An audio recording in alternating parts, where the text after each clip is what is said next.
Shalom, saudaraku yang dikasihi oleh Tuhan, apa kabar? Kita percaya bahwa kasih sayang Tuhan, penyertaan Tuhan akan selalu ada dan siap untuk kita nikmati. Saudaraku yang dikasihi oleh Tuhan, kita akan mendengarkan firman-Nya, dan firman yang akan kita dengarkan pada hari ini. Untuk itu kita berdoa. Terima kasih ya Tuhan, kami bersyukur atas kehidupan, atas kasih, atas cinta-Mu dalam kehidupan kami. Kami menyadari begitu besarnya kasih-Mu, sehingga kami masih mampu menjalani kehidupan kami.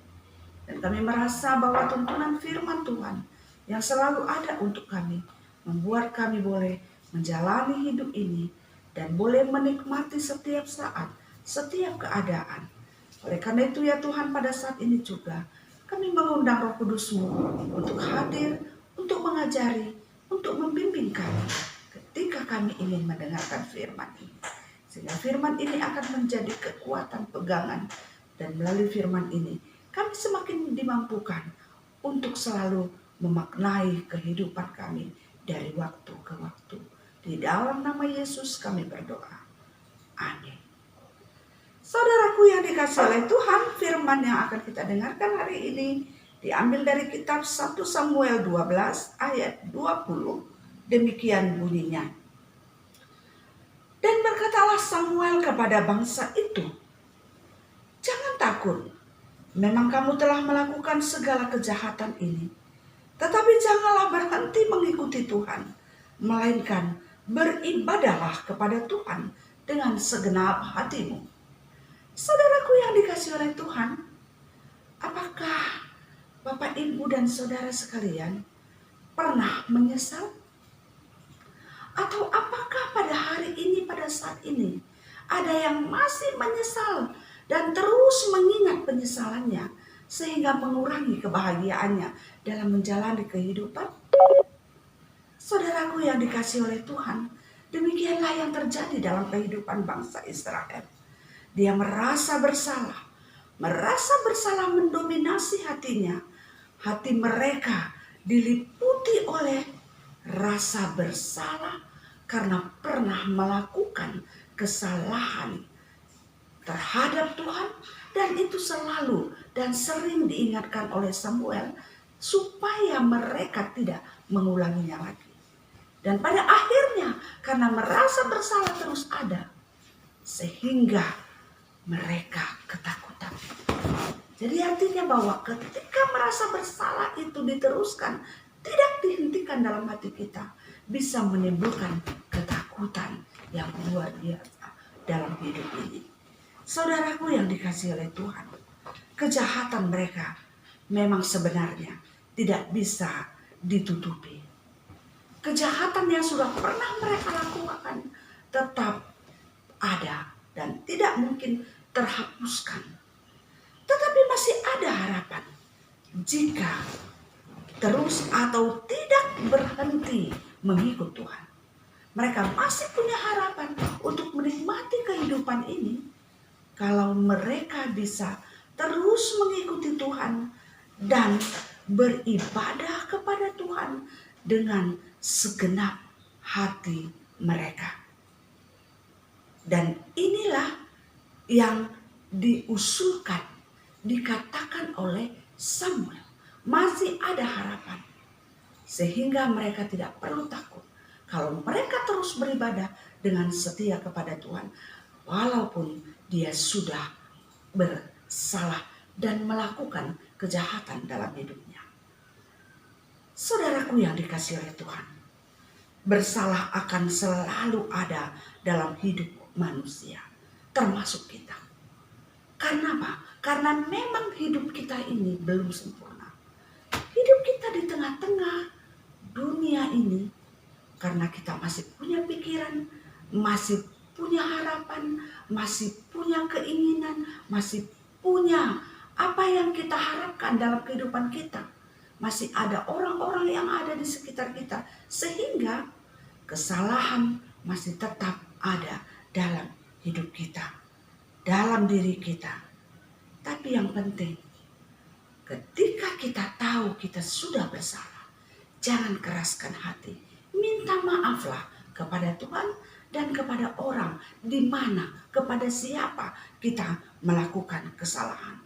Jangan sampai karena kesalahan yang kita tutup-tutupi, akhirnya kita merasa ketakutan. Akhirnya ketakutan itu menguasai hati, pikiran, dan perasaan kita. Oleh karena itu, menyadari yang sudah berlebihan, merasa bersalah yang sudah berlebihan, itu akan menghambat kehidupan berikutnya. Kalau kita terus menyimpan rasa bersalah dan tidak pernah berhenti, maka akan menghambat kehidupan, kemajuan kehidupan berikutnya. Oleh karena itu, ingatlah, untuk ini kita harus ingat, tidak ada kesalahan yang tidak bisa diampuni oleh Tuhan. Kesalahan apapun itu, Tuhan akan mengampuni kita.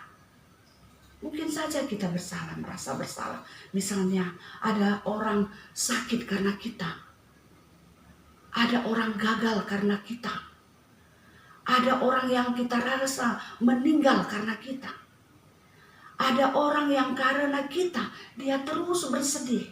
Dia terus merasakan penderitaan. Bermacam-macam perbuatan kita terhadap sesama kita, termasuk terhadap Tuhan, yang membuat kita merasa bersalah. Tapi pada saat ini Tuhan katakan, tidak ada kesalahan yang tidak bisa diampuni, dengan syarat terus beribadah kepada Tuhan dengan setia. Jangan pernah tinggalkan Tuhan, minta ampun kepadanya. Saudara yang dikasihi oleh Tuhan, salah satu cara memberi rasa nyaman dan tenang dalam diri kita adalah tetap mengikut Tuhan, beribadah.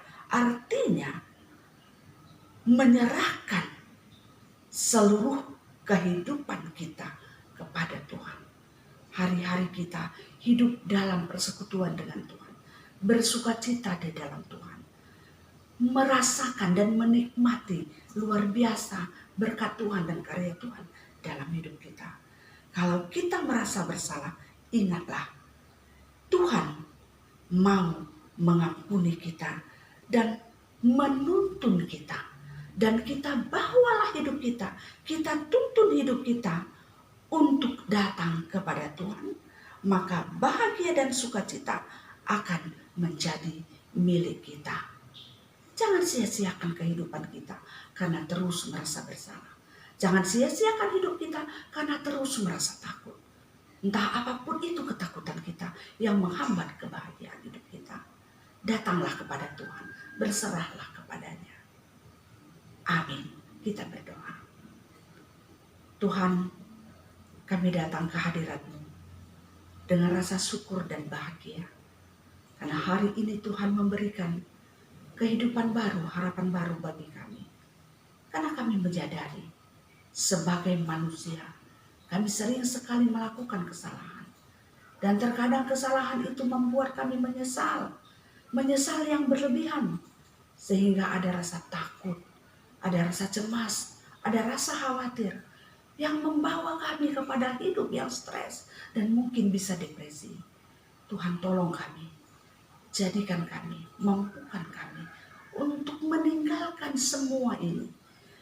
Ingatkan kami Tuhan, bahwa Tuhan senantiasa menunggu kami untuk tetap mau menyembah Tuhan, mengakui Tuhan yang menjadi Tuhan kami. Sehingga penyesalan itu akan berubah. Dan kami akan hidup tenang dan merasa nyaman. Menjalani kehidupan kami seturut dengan kehendak Tuhan. Terima kasih ya Tuhan. Kami berdoa. Mungkin ada pada saat ini orang-orang yang karena melakukan kesalahan. Sehingga mereka menyesal. Dan mereka takut. Dan sehingga itu mempengaruhi jiwa dan kehidupannya. Sehingga mereka seolah-olah tidak mampu lagi untuk bangkit. Mereka dalam keadaan stres, depresi, dan sebagainya. Tuhan, pada saat ini kami angkatkan seluruh kehidupan mereka ke dalam tangan Tuhan. Kami serahkan mereka ke dalam tangan Tuhan. Kiranya Tuhan berkenan untuk menolong mereka dan membawa mereka untuk meminta ampun, berserah, dan keluar dari penderitaannya. Terima kasih ya Tuhan. Dan kami juga berdoa pada saat ini untuk semua orang-orang dan orang yang mendengarkan firman ini khususnya, yang pada saat ini sedang merasa sakit. Tuhan jamah tubuh mereka, Tuhan jamah fisik mereka, sehingga penyakit itu boleh keluar, hilang dari dalam dirinya, dan mereka mendapatkan kesehatan yang sempurna dari Tuhan. Terima kasih ya Tuhan, berkati hidup kami hari ini, berkati keluarga kami, berkati teman-teman kami, berkati pekerjaan kami. Hari ini boleh menjadi hari yang penuh sukacita, kebahagiaan, dan kami hidup, menjalani hidup ini dengan berkat yang berasal dari Tuhan. Di dalam nama Yesus kami berdoa. Amin.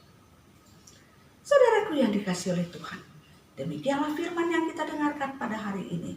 Kiranya damai sejahtera yang datangnya dari Tuhan, yang melampaui akal dan pikiran kamu, akan senantiasa menyertai kamu dari sekarang sampai selama-lamanya. Amin. Salam sehat, tetap semangat. Tuhan memberkati kita. Terima kasih.